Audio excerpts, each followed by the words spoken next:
yang pendidikannya lebih rendah dari aku dan merasa takut sama aku hanya karena pendidikanku, aku juga tidak akan suka sama lelaki seperti itu. Asik.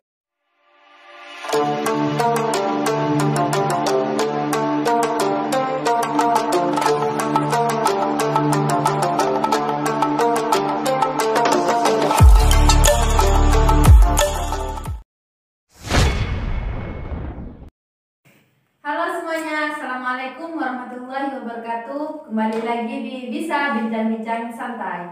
Masih bersama saya Zaitun, dan kali ini saya bersama Mbak Nur Faika. Apa kabar Mbak Faika? Alhamdulillah sehat. Tadi Makasih ya udah diajak mampir. Ya sebenarnya idenya dari Yayan. Kenapa nggak Mbak Faika aja gitu yang diajak ke sini, ngobrol bareng di sini gitu. Orangnya juga asik kan katanya. Biasanya kita kan bincang-bincangnya yang asik-asik gitu ya, nggak berat. Dan nggak terlalu ruwet ya. Karena sekarang tahun baru harus dimulai dari yang santai-santai. Tadi ini sudah ruwet. hujan.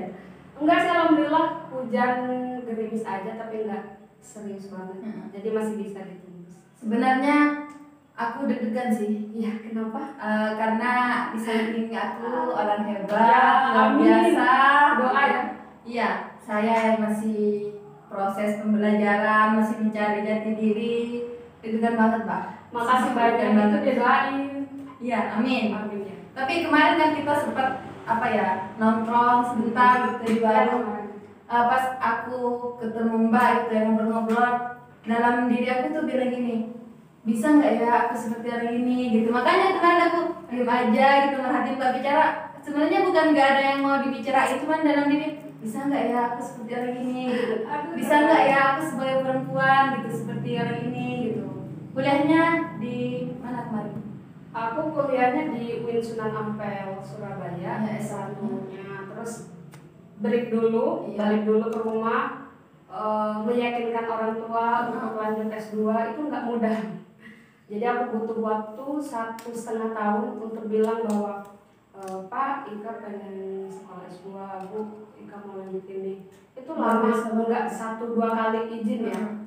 Baru 1,5 tahun baru dibolehkan. Alhamdulillah. Kok bisa dibolehkan? Gimana sih Mbak?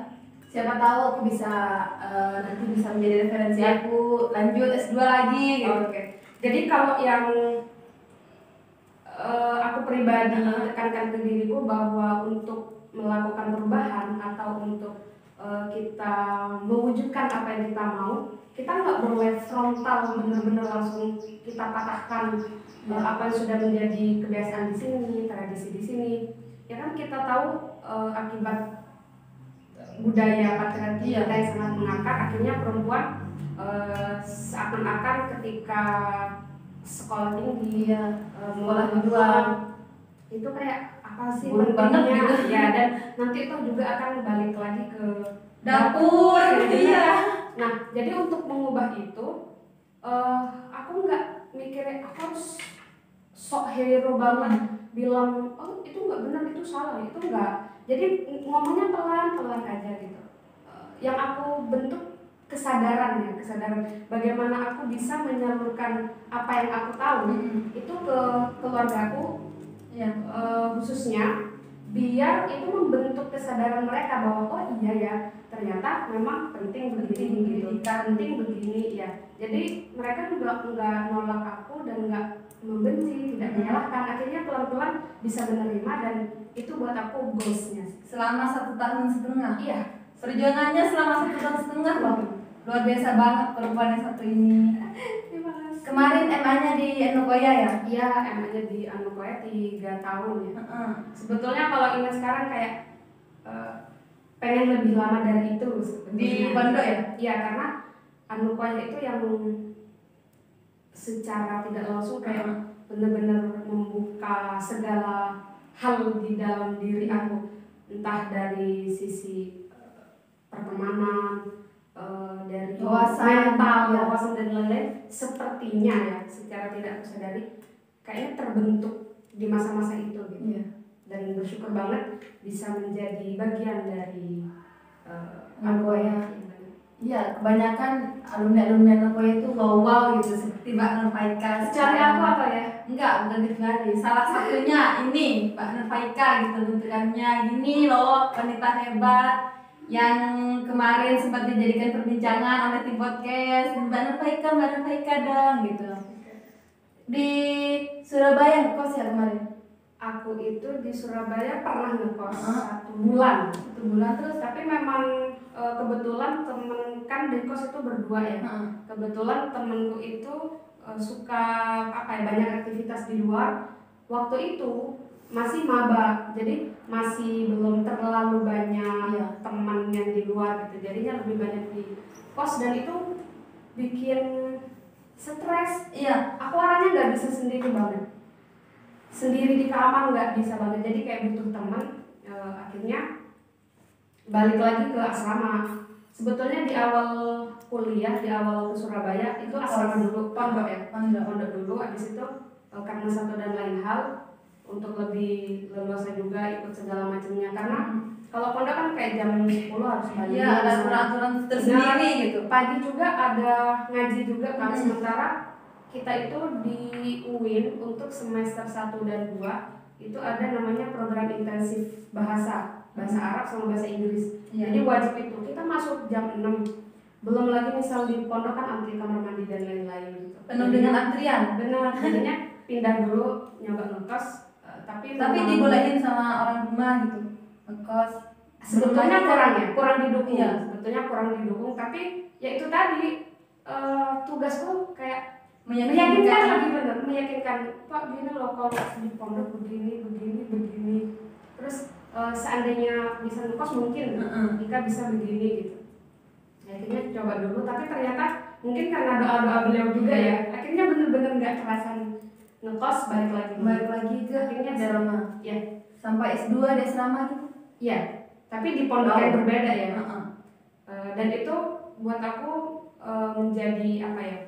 Bahwa stigmanya misal anak pondokan kuliah kok masih mondok gitu kan. Tapi ternyata aku melewati itu enggak sekaku itu juga. Aku masih bisa kok keluyuran dan lain-lain ya, keluyuran dalam tanda kutip hal yang penting. Artinya ikut aktivitas keluar kota atau kemana-mana ya masih bisa juga gitu. Itu sih yang penting buat aku.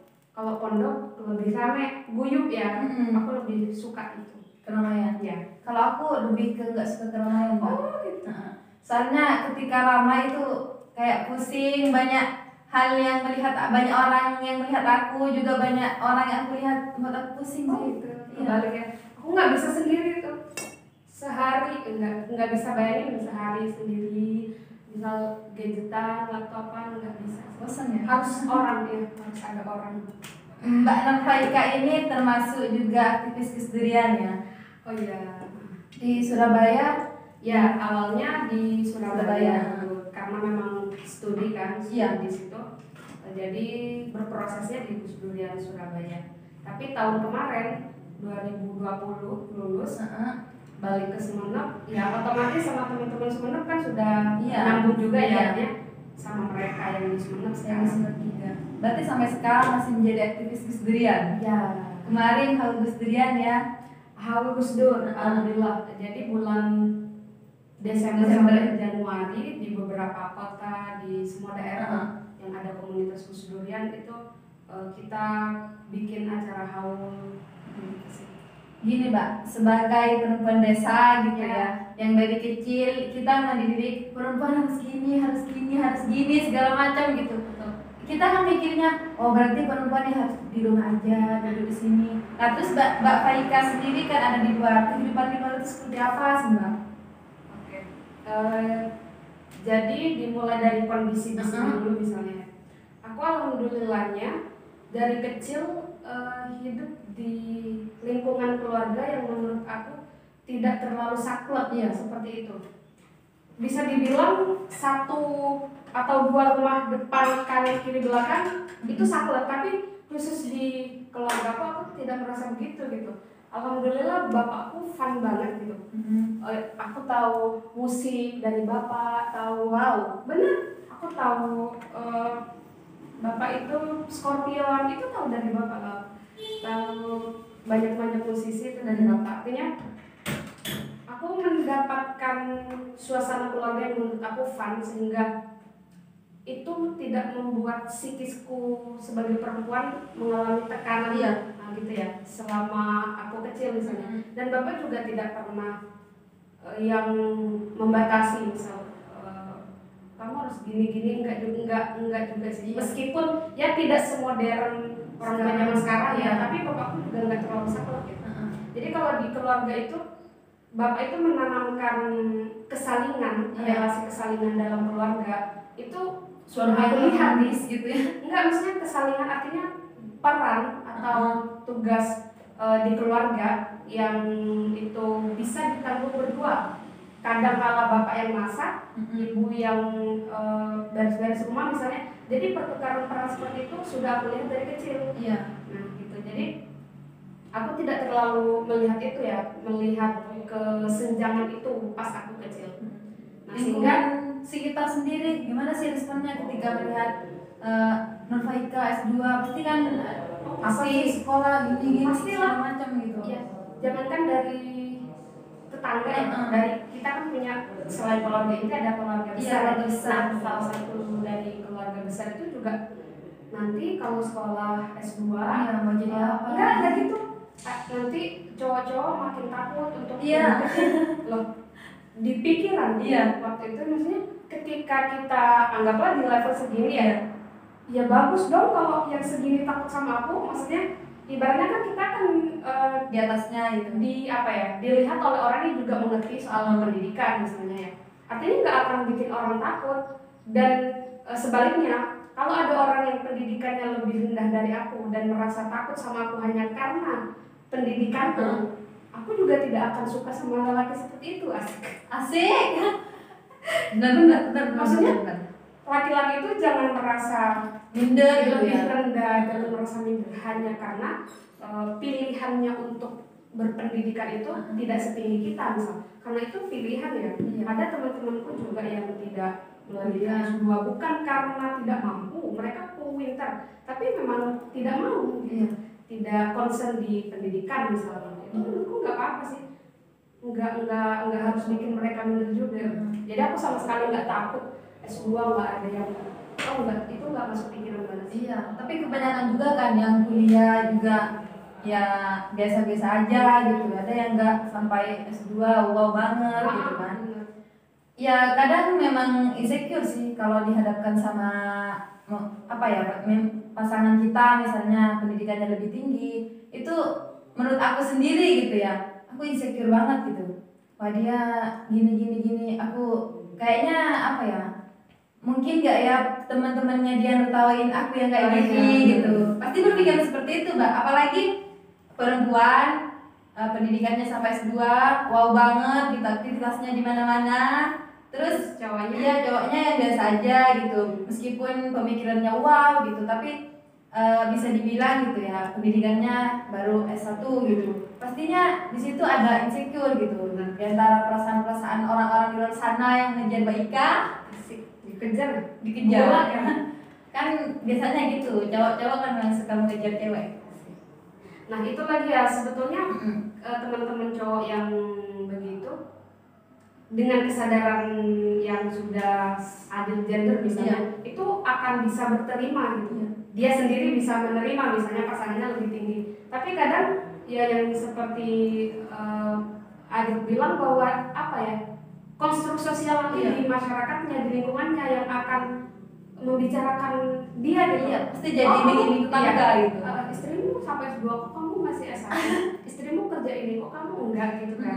Itu sih yang makanya kesadaran kolektif ini kita butuhkan ya untuk bisa mewujudkan cita-cita kita bersama untuk adil gender dan menyetarakan kita dari sisi kemanusiaan ya baik laki-laki maupun perempuan.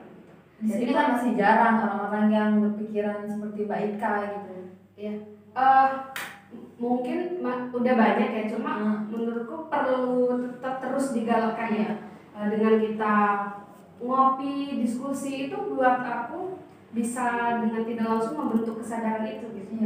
Jadi tapi kadang ya Mbak, ini cerita pengalaman aku gitu. Kadang orang-orang di sekitar itu nggak mendukung apa yang saya inginkan gitu. Misalnya saat ini saya masih belum mau menikah, bukan nggak mau menikah ya, tapi masih belum mau gitu karena saya juga masih mahasiswa. Tapi orang-orang di sekitar ngapain sih kuliah tinggi-tinggi, pas dibilang lepele bukol gitu ya. Kalau kata orang Madura lepele bukol, diki meler lah saya bukol gitu. Apa ya sebenarnya niat aku bukan mau memilah-milih pasangan gitu, cuman lebih ke niat aku saat ini masih fokus mencari pendidikan, masih fokus ingin main-main bareng teman gitu kan. Itu apa ya, tekanan batin tersendiri gitu buat aku. Kadang sendiri aku duduk sendiri gitu ya, mikir kenapa ya orang-orang mikirnya gini gitu dan segala macam.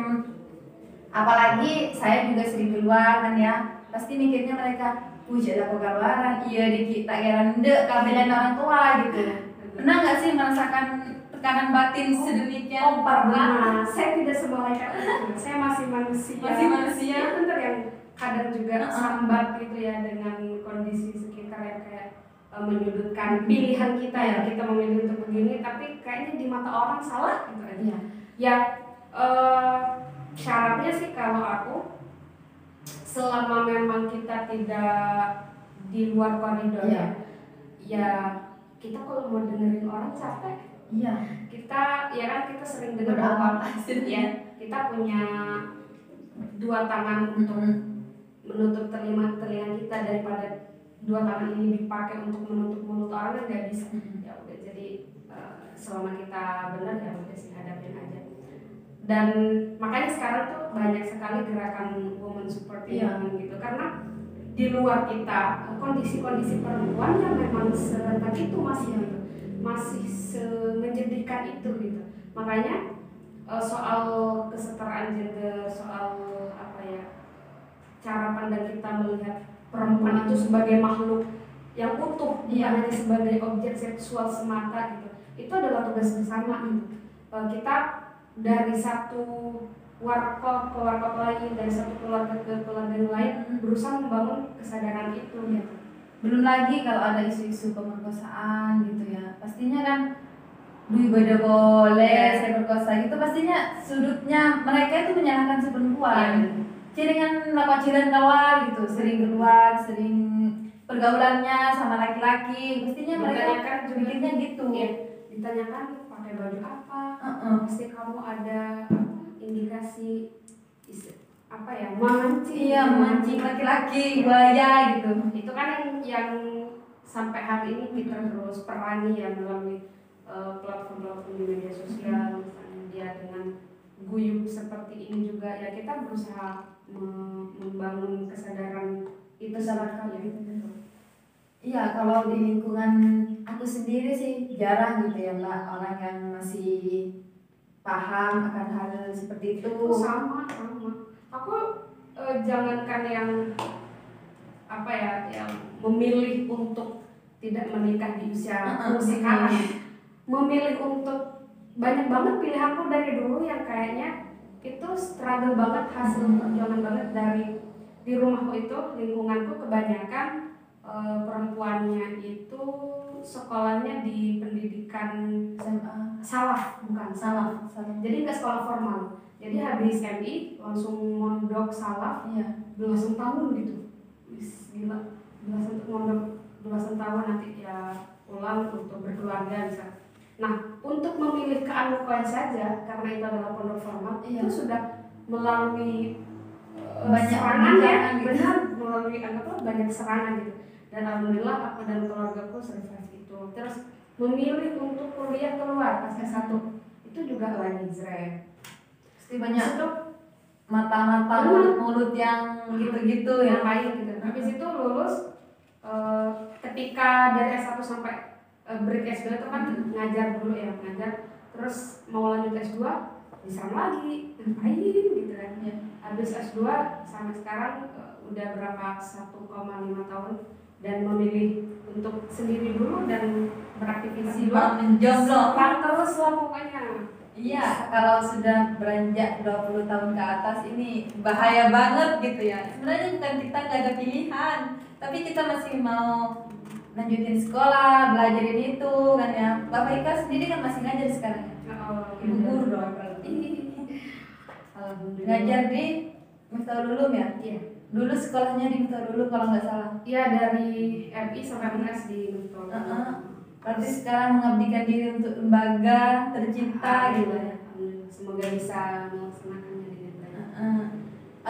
Terakhir nih Mbak dari saya, apa pesannya Mbak Nurfaika gitu, termasuk perempuan, salah satu perempuan yang diundang ke podcastnya PAJ UNU Batang-Batang, harapan Mbak Nurfaika untuk perempuan-perempuan di Batang-Batang gitu. Satu sih ya, jangan menilai pencapaian kita dengan pencapaian orang lain. Apa yang kita dapatkan hari ini itu tuh nggak bisa kita bandingkan dengan orang ya. Kayak misalnya aku sekarang S2 di Indonesia misalnya, nggak bisa aku bandingkan dengan aku nggak bisa kayak dia S2-nya bisa di luar negeri misalnya, nggak bisa, karena setiap orang punya tantangannya masing-masing, punya tanggung jawabnya masing-masing, dan menurutku kita perlu mengapresiasi diri kita atas apa yang kita lakukan sampai hari ini. Itu sih, jangan melihat. Sama satu lagi, tugas kita itu selain bermimpi adalah meyakininya gitu. Dari dulu Kanukaya itu termasuk mimpi. Dan aku percaya itu gitu. Pas di Kanukaya baru masuk kelas 1 udah pengen di UIN memang, dan ketika S1 udah pengen S2 gitu. Sampai pengen ikut program ke luar negeri misalnya, dan alhamdulillah bisa gitu. Tuhan maha baik dan membukakan aku jalan untuk itu gitu. Gitu sih. Jadi yakini aja apa yang kalian mimpikan gitu. Dan hidup di lingkungan sosial kita ini kan berat ya. Artinya kita jangan terlalu terpaku sama itu. Kita harus punya, kalau aku pribadi, orang yang tidak bisa lepas dari hobi aku ya. Jadi di samping menghadapi situasi sosial dan lain-lain, aku juga explore hobi-hobiku. Aku misalnya hobi nonton, jalan atau apa yang kecil-kecil tapi itu bisa menyehatkanku secara fisik, mental. Itu aku lakukan gitu. Dan alhamdulillah itu bekerja sehingga aku bisa lebih enjoy aja sih, kayak easy going aja sama yang terjadi di sekitar, karena secara pribadi aku happy gitu. Bisa dijadikan contoh untuk teman-teman yang lagi nonton. Terima kasih banyak ya Mbak Nurfaika. Terima kasih ya udah Makasih banyak. Sebenarnya tepatnya bukan undang sih. Diajak memang. Biasanya kalau ngundang itu ada undangan kopi gitu. Kemarin cuma sempat ngechat ya, apa ya, kesempatan gitu bisa ngobrol bareng Mbak Nurfaika, kesempatan juga bisa mampir ke channelnya PAJ UNU Batang-Batang. Makasih banyak. Kapan-kapan kita nongkrong lagi, happy lagi, ngerumpi bareng lagi ya, seperti kemarin. Terima kasih yang telah menonton dari tadi. Akhirnya dari saya, selamat belajar, berjuang dan bertakwa. Allahumma fiq ila aqwamit thoriq. Assalamualaikum warahmatullahi wabarakatuh. Mari ya.